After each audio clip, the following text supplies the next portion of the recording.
AHN news खबर दुनिया भर से। गोकुल चाट के मालिक का देहांत। हैदराबाद में चाट की मशहूर दुकान गोकुल चाट के बानी व मालिक मुकुंद दास का देहांत हो गया। वो 75 साल के थे। कुछ अरसे से मुकुंद दास बीमार थे और इनका हैदराबाद की एक प्राइवेट अस्पताल में इलाज चल रहा था। इलाज के दौरान आज मुकुंद दास ने आखिरी सांस ली।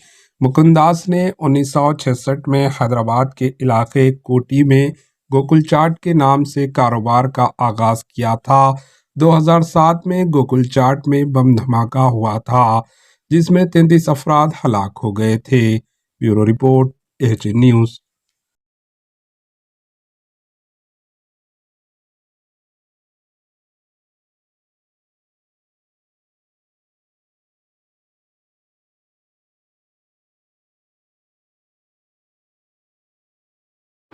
AHN न्यूज़ को लाइक करें, शेयर करें और सब्सक्राइब करना ना भूलें।